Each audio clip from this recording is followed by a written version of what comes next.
Hello, I'm Susan Patricelli Regan, and I am the host of Connecticut Valley Views.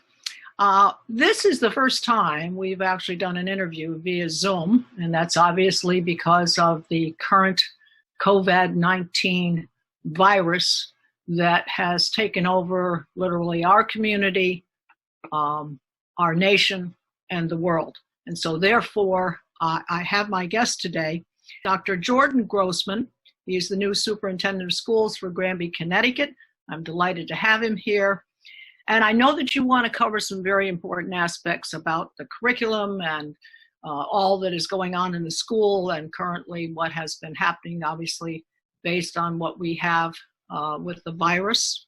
But could you give us a brief background, Dr. Grossman, about your career, what actually was the catalyst for you to follow education as your career pursuit? Thank you, Sue. It's so nice to be here, and I truly wish that we were together in person. This is just a time that I wrote our community the other day that I've never seen anything like this in my 26 years in education and how to make decisions like I've had to make in my 26 years. And just being here in Granby and how welcoming the community has been, including yourself, it's just something that has been truly touching to me. And really knowing that I made the right choice for myself and my family to come into the Granby Public Schools. As the community knows, and if you don't, I was in the Canton Public Schools for 20 years. I was there as an assistant principal, a principal of an elementary school, and then I was their assistant superintendent of schools. So having a long career in Canton was something that I knew for my next chapter in my career that it was going to have to be something really good, but something really special. And what I saw in Granby is what I am now living in Granby, is that it's truly a special place. And knowing that my wife and her family are from Granby made the decision even easier for me to come to Granby. And I just am so excited to be here. And everyone has been so welcoming to me from the minute that I was going through the interview process with a wonderful Board of Education and a supportive Board of Education to where we are today in a time that I have never thought that I would ever see in my lifetime. I can't imagine what a 6-year-old is thinking right now, a kindergartner, and then my heart just breaks for our seniors in high school. With their lives have just been completely just shut of what their normal life was walking the hallways of Granby Memorial High School. Well, I think, Dr. Grossman, the fact is it shows the mettle that we can call forth in times like this. This is really a learning curve for the young people, and it will prepare them for other things in their lives. It does, and I agree with that. I just wish we didn't have to learn this way, and that they didn't have to learn this way, and that they actually had some time to prepare for something like this, and they just didn't. It was one day we're in school, and then we give them a day and say the next day you're out, and today's date is April 2nd, and we're just not sure how long we're going to be out. We know there's an executive order to April 20th, but the governor said at least. So I agree. It's going to make us all stronger in the long run and come together in a united front. I just wish we didn't have to do this. What was the actual catalyst for you to choose education as your career path? Was there someone that's a really good question. I've been surrounded by tremendous role models, and I was raised by my mother, who was a teacher, and she worked really hard every single day as a parent for me and my brother, but also I would say a surrogate parent for many kids. She was an elementary school teacher, and she lived and breathed what she did. And that was a true inspiration to myself. And then I had other mentors that were educational leaders that really took me under their wing to really guide me in the work that I try to do every single day on behalf of children. And what I try to do also in return is try to be a guiding force and a guiding leader for the younger generation to engage them in wanting them to be an educator. Well, give us a brief overview now, where we are as far as the curriculum was as it existed before the impact of the virus and the mandates that curtails the current school year, and what amendments have you made to still meet the objectives, but to make sure that you have covered all of the goals that you had previously set up? Yeah, that's a very difficult question. We all know that the Granby Public Schools is an award-winning school district, power district within the state of Connecticut, and I'll even beg to say one of the best districts in the nation. And we have students that are excelling not only in the academic area, but the arts area, in the athletic area, technology area. And our curriculum is solid. We definitely have work to do, just like any other district has work to do that you always want to improve. And one of our focus areas that we are really working hard on in the Granby Public Schools is in the area of mathematics. And that's an area that we need to grow in. And that's what I shared with the Board of Education through my interview process, that I feel that we could do a better job in educating our children and really understanding the mathematical applications that we're asking children to do as they grow. And in saying that, we're really working hard in the area of science. And that is an area that the state of Connecticut just adopted a few years ago, the next generation of science standards. And what I've noticed in the 8 weeks that I've been here, and even before I arrived, that we've done tremendous work in the area of science, K through 12, that our children are really, and students are really investigating inquiry approaches and using inquiry approaches to the highest level, that I'm very impressed with the work that we're doing in science. And then when you look at asking children to read and write, those are life skills that we have to make sure that children engage in for their entire life. And so we're excelling in all areas, but people that know me well. I don't settle for just where we are right now. I always try to improve and get to the highest level possible and reach every individual child that we can possibly reach. And I feel that the staff are doing a great job with that. Yeah, one of the things that I'm glad that you mentioned was the writing skills. And I say that, and grammar, I think it's very important. There's an old expression that says you only make it once to make a good first impression. And when people interview for a job, you know how important it is to present yourself properly, to be able to write a resume properly. And those are things, to some extent, you can see slippage on if you don't mind your P's and Q's, as it were. Sure. It's a life skill, because so many people are nervous about making presentations, about coming before large groups of people, even because there's so much time spent on our iPhones and so forth. They're not used to meeting people in person, and it's important on an international scale that you actually have to talk to other people. You can't just communicate through the phone and through email. So I do think that's important. Well, now give us some insight. You covered some of it, I believe, in your meeting last night. You had a Zoom meeting for the Board of Education, and all of the critical people who serve on that board were in it. How are you handling the out-of-school online situation with all of the students at all of the grades? Yeah, that's a tough one. This has not been easy. This has not been easy on teachers. This has not been easy on parents. And our most precious resource are our students. This has not been easy.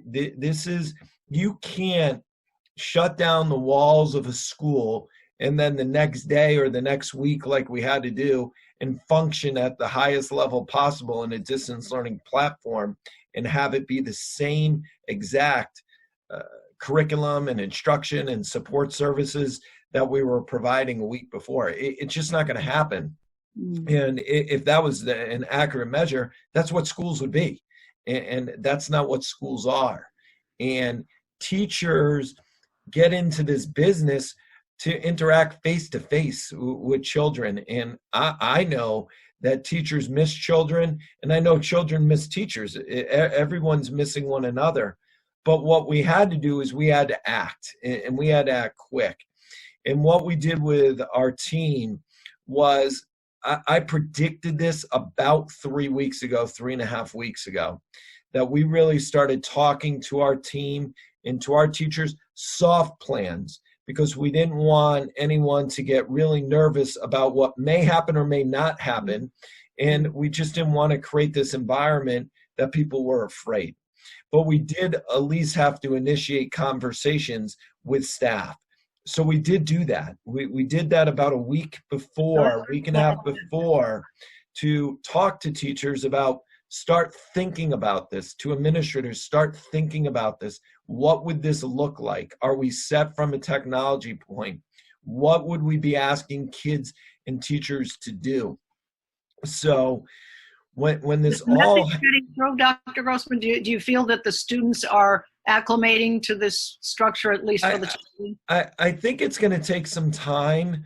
What I know students are probably definitely not acclimating to is the social isolation that they must feel, sure, that they're not able to interact with other children or even adults. And I have my own kids, and trust me, I see it in their eyes every day. I'm experiencing the same thing that our Granby parents are experiencing, that I have 2 children that are home. I'm home when I'm not in the office and working with them. So do I think they'll acclimate from a distance learning standpoint? Some are going to acclimate much better than others. If you're a student that needs teacher support, your teacher support now just became your parent who's trying to also do a job. And by the way, if you have 3 other kids or 2 other kids or even another kid in your house, it's a very difficult balance. So I think the longer this goes, as I wrote in my letter to parents, we're going to gain strength over time, and we're going to just get better every day. And we're going to ask for feedback from families to see how it's going.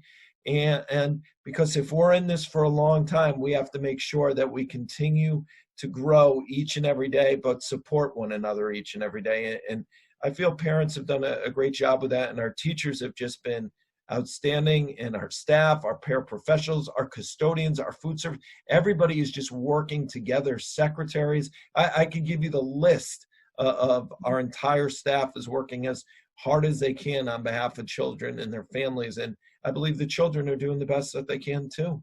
Will this actually impact, if in fact it continues on and April 20th is not the restart date, is it summer school? What will happen to the mandate of 180 days? How will that? The governor and the commissioner actually waived the 180 days. And that was the stress that was on most superintendents' heads, that like, how do we get the 180 days? How quickly do we have to get into distance learning? And once the governor and the commissioner took that off our plates, it made life to say, okay, now we could just focus on children in the amount of days. So the 180-day requirement has been waived. Yeah. Our teachers will meet their 186-day requirement of teaching based upon professional learning. But what does that mean moving forward? As I shared with the Board of Education and with the Board of Finance, it's still unknown. Anytime you remove kids, and now we're out, I believe, going on our 3rd week, that's a lot of time at a school. And by April 20th, it's going to be 4 weeks. And we're doing the best we can with the power standards and really providing as much rigor as we can to children and without overwhelming them. Because you can't take a teacher out of the room and teach the same things. You just got to try to keep that pace going. So summer school, if we're fortunate enough to get back, summer school, as I shared last night, is going to look a lot different. That We'll continue to have our enrichment summer school program. We'll still continue to have our remedial summer school program, but instead of having one section with first grade, we may have two of every section. And parents may take the opportunity to enroll their children into the summer school program. But I think we're also going to have to do some work with the social emotional well-being of adults and kids, just to bring everybody back and celebrate with one another. Our world's just not going to be the same as it was before. Well, what's probably not going to be the same too is your educational budget, which is historically usually the largest segment within a municipality's overall administrative and town budget. How has it impacted? Has it grown? Has it lessened? Because teachers are going to continue to be paid, obviously. So how has it impacted the budget? So at the present time, I don't, and I shared this with the board, I don't anticipate that we'll have to go back to the town because of this for any other funds. We were very well prepared from a technology standpoint, from a staffing standpoint, that we're well prepared. Now, whether there's going to be savings with us not being in school, there's going to be savings, but there's a lot of executive orders right now that have been mandated out of the governor's office that we're really monitoring closely. So I don't envision us having to go back to the town for this circumstance. As you're well aware, we were running a deficit in special education before, and we were trying to make up that deficit. But since this happened, this shouldn't cause us to have to go back to the town for funds. Now, what does that mean for next year's budget? The other night, the Board of Finance, Melissa Migliaccio, presented the Board of Education budget of a 2.92% increase to the Board of Finance, which is relatively, for us to just move over from last year to this year, we would have been at a 2.74, and we're now at a 2.92. So we're relatively flat moving forward. What will this circumstance that we're under right now, this pandemic, cause for next year's budget? Too early to tell. But could it have an economic factor to it? It may. It's definitely going to have an academic factor for sure, and an impact. But will it have an economic impact? I'm not too sure. It's going to be too early to say, but it's something that will definitely have to be, the Board of Education will be having to communicate with the Board of Finance.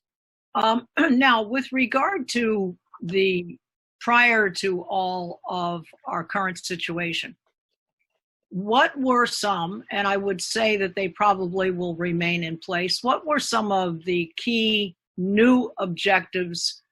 Did you add languages? Did you add you said you were putting emphasis on math and science. Where have you seen extensions or new courses or new objectives that have been set since you have come on board? This budget, and I'm just going to pull out my budget book here. So this budget was surrounded on about 5 different principles that we have there.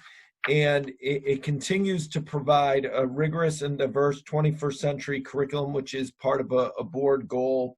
It invests in professional capital for staff, promotes positive engagement and communication within the community, explores opportunities for alternative revenue resources, influence local and state education policy, and recognizes the climate that we're in.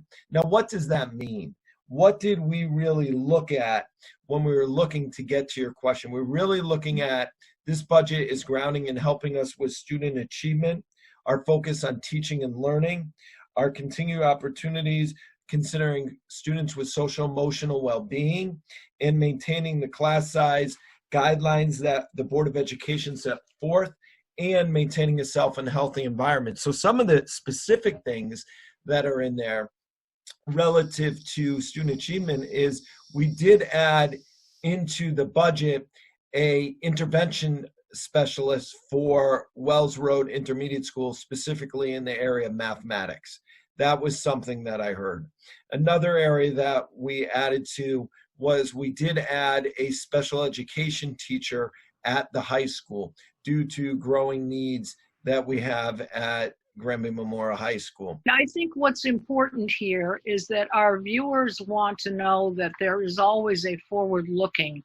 Yes. And the Board of Education actually drives this, I think, to a great extent, because you have some people there with long-term experience, and you are seeing, there's no question, special education is for those who obviously are underachievers because of their medical situation or their mental situation.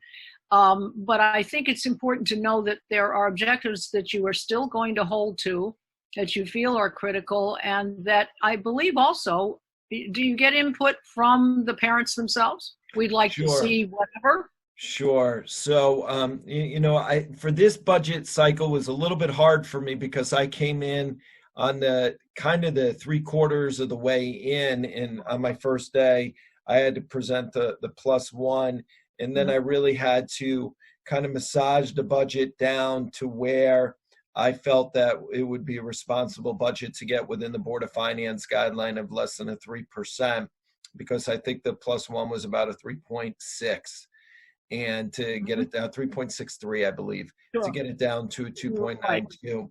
So one of the things that I've been doing is holding superintendent community conversations, and I've held 2 already, and it provides the community, not only parents, but the community at large, to really hear what's going on in the schools in the district and tell me what they're thinking about the schools. So we've had 2 of those already. I'll probably have to move some of them on virtually in the next few months, but leading up to next year's budget cycle, that would be something that I would definitely solicit input from all different sorts of constituents. What I pride myself on is really becoming the Granby Public Schools being a community school district, that people feel welcomed within the hallways in our events. And I always include in my letters to a calendar and inviting the community in, that we want to share what we do, but we also want the community to be able to share their talents and bring it into our school. And that's why I've been going to senior breakfasts for the men, which they actually don't call it senior, they call it men's breakfast. Oh, there you go. I've been going to the women's breakfast just to show my face and get to know the community, because I want it to be the Granby Public Community School. Yeah, it's always an outreach thing. What about, do you see any, clues as to whether the student bodies will grow in any certain thing in the elementary school and the high school, or do you feel it will remain fairly flat for the time being? So right now we're projecting an increase. This has been a moving target for us this year, because with all the building of the apartments, we've had 2 different enrollment studies done, and they're both, one's landing a little bit higher than the other. So we feel that next year that we're going to grow a little bit, and then the year after we're going to slide back down, but then we're going to go back up again. And what segments are those, Dr. Grossman? Say that again? Is it, what segments? Is it the younger group, the high school students? It's just a variety of areas that this is what people have not figured out yet within the studies, is what are the apartments going to bring in? Is it people from Granby downsizing, moving in? Is it people from the outside? So those are all moving targets, and I believe there was just another application submitted for another development. Yeah. One thing I did want to add, this is a little bit of a personal note. My husband and I had established a 501c3 nonprofit. It's called the Sylvia Davis Patricelli Fine Arts Scholarship. We have actually awarded it for the past 3 years to a Granby Memorial High School student who is pursuing a career in secondary education in the creative field. So I did want to mention that we are very supportive of your board, of the school. We're very proud of what you've done. And so we are very pleased to be part of that family. And we And I just want thank to you give for that on yeah, behalf of the students that yes. you are helping. Thank I you. think there were about 6 or 7 entrants we had this year, and so I think that's kind of exciting. I do want to give that website. It's the Sylvia, Sylvia, davisart.org. You can go there and you can see all the information about it and the previous winners from the high school. Now, a couple of other things. We do want to give the website so that our viewers can follow along after this interview and see what the status is of everything. And that website is www.granby.k12.ct.us. And also, Dr. Grossman's Twitter handle is Dr. Jordan, Jordan, Grossman, at Granby Super. Do I have that correct? At Granby Super. Dr. Jordan Grossman at Granby Super. There we go. All right. Well, it's been a pleasure speaking to you. I'm glad you had the opportunity, however, what circumstances we're under. I know that this will be the first of many interviews that we will do with you. I hope so. Better circumstances, and we will do that on a regular basis. And we want to make sure that our viewers see all of our programs, which is on our website, ctvalleyviews.com. This is Susan Patricelli-Regan. I'm thanking Dr. Grossman for his time today. It was a pleasure to have you as a guest. Thank you, Susan.